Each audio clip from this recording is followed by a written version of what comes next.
Welcome to another episode with Front Row. I'm honored and privileged to have with me today Mr. Madu Ratnayake, Global Executive Vice President of Virtusa, General Manager of Sri Lanka and Global CIO for the company. Has been instrumental with Virtusa's growth over the last 25 years. And more personally for me, has been a mentor for me and a great friend. So it's a privilege to have you with us today, Madu. Thank you. Great to be here. Thank you.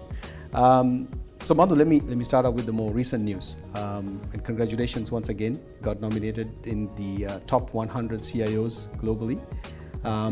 And I'd like to kind of hear from you, I guess, in your experience as you think about your peer set and as the world thinks about Sri Lanka.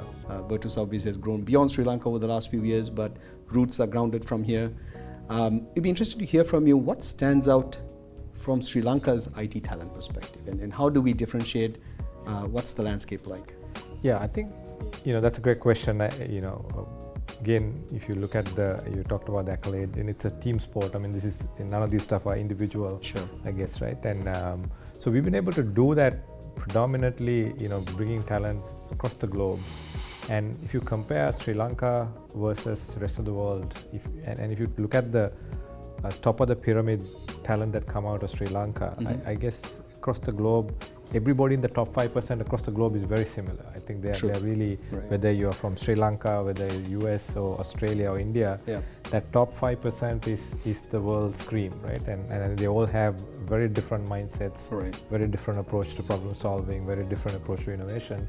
I think I see no difference there. Got it. And then when you come to really the masses, right? How do you really build what has been really a exciting journey for us, being able to really take a individual who is eager and have the right mindset to be able to rapidly learn, right? Sure. I think that's one of the key advantages I see, okay. That being able to rapidly build and grow. Got it. When you put in the right environment, right? If you're challenged with some of the best in the globe, right. and putting one of our Sri Lankan engineer in that mix, sure. I've seen tremendous growth happening in that.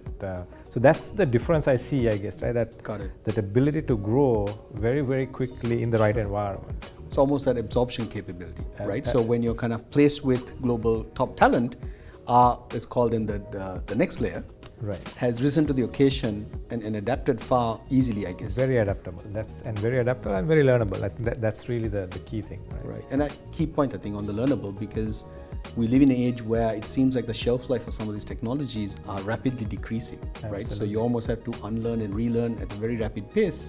And that mindset, I think, is probably really differentiated. Very crucial, absolutely. Excellent.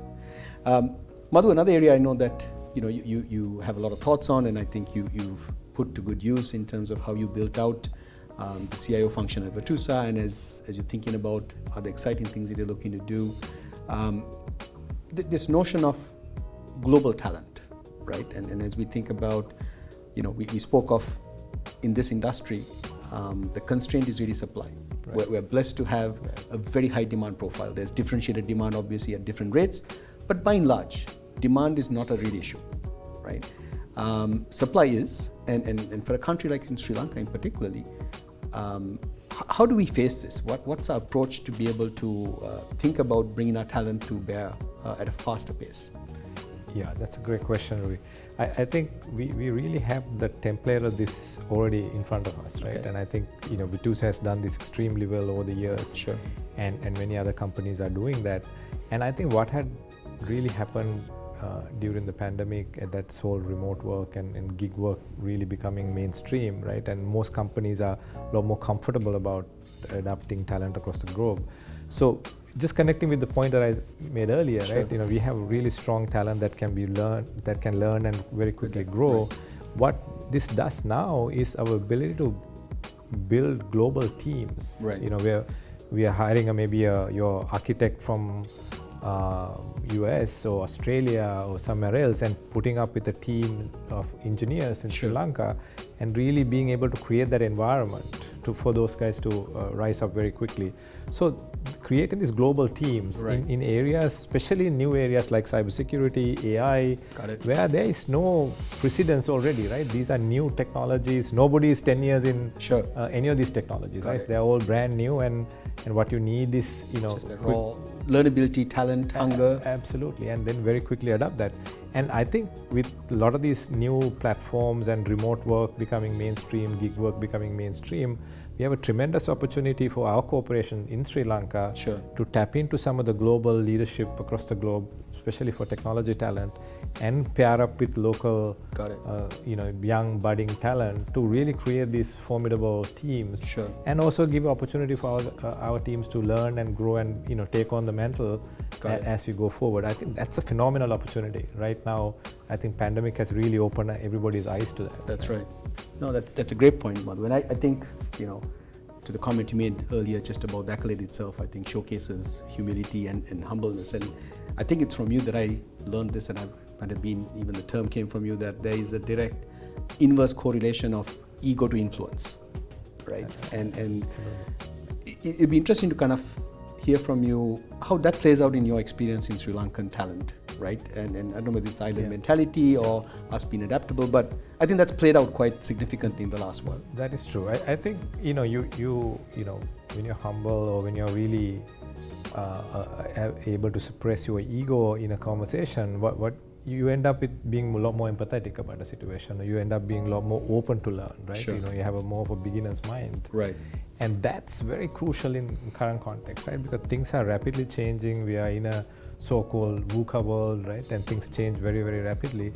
Being able to learn with humility is very crucial, right?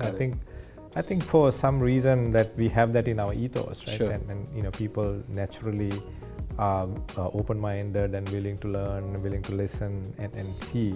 And that's how you innovate, right? You have to be empathetic. You have to be able to understand other person's point of view. And that's, I think, will create the next wave of some of these, great startups, and some ideas that comes out will require that as a, your kind of fundamental DNA in your corporation. That's right. No, I think that's super important, and I think something for us to nurture and protect as well, right? As we kind of grow in significance, to hold on to that. That's right. And not let that, get ahead of us. You see women in a lot of leadership positions. That's naturally what they bring to the table, right? That's and right. I think we have a nation has that that attribute, right? And I think that's really exciting point. Fantastic.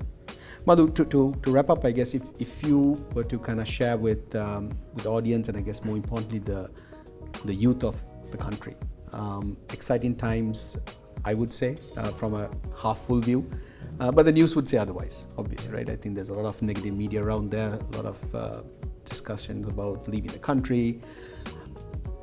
What's your point of view on this? How should the youth look about the next 5 years in Sri Lanka? Yeah, a great question. I think I see the opportunity, especially if you are in technology.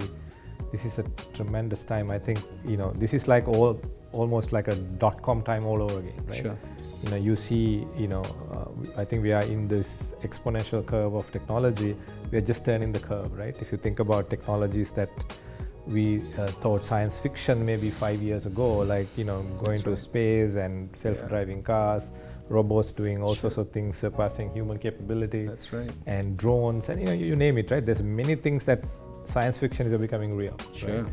And a lot of that stuff is built on top of what has been done before, right? And so that exponent is really taking off, right? And I think this is probably once in a lifetime opportunity. If you're right now here really looking at technology space, I think you really have to think about what can you do with it, right?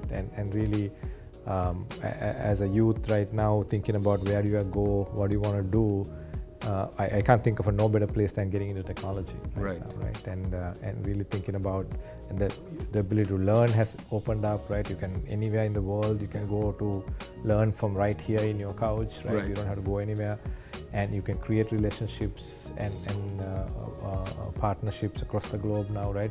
This, one thing that pandemic has done, to my mind, is distance between any two people around the world has become equal, right? That's right. And you are right now a Zoom call away, and a lot of people are a lot more open That's in right. that thing, right? So So reach out, leverage the opportunity, really ride on the exponential growth that we're going to see in the next few years. I mean, it's going to be amazing. That's a great point. 10 kilometers or 10,000 kilometers irrelevant now, right? It doesn't really matter, right? And I think you bring up a great point in the fact that naturally I think we're conditioned to think of change requiring physical change, right? That you need to up and leave. That's right, yes. However, I think what has really come about us right now is it's really a mindset change, I think, is that's required, because a lot of this is accessible from no matter where you are physically. Absolutely right. Earning potential, I think the industry has shown that individuals, you spoke about the gig economy, right? I think, ability to earn globally competitive salaries, but being in a developing economy where your cost structures are very different. And we see this, it's interesting. I find it where as people in developing countries are looking to move to more developed countries where the cost base is much higher, you have the reverse happening. Absolutely right. Where the people who are making $150,000, which we think is a great salary, are saying, man, it's becoming very expensive for me to live in developed countries. And they're now becoming digital nomads and coming and living in countries like Sri Lanka. Absolutely right. Just at the time we're thinking of moving to the other countries, right? So I think... Yeah, very true, right? I mean, some of these guys are, renting their houses and other things, and then saying, coming into places like Sri Lanka where your quality of life is fantastic, your cost of living is great, and you're earning, working in a global corporation, and that's the best of both worlds, right? I mean, that's why you see rapid increase in digital nomads, right? And we have to really take note of that. Great point. Thank you very much, Madu. It's been a fantastic discussion with you, and look forward to many more. Absolutely, pleasure. Well, that's a wrap, and stay tuned for more sessions with Front Row.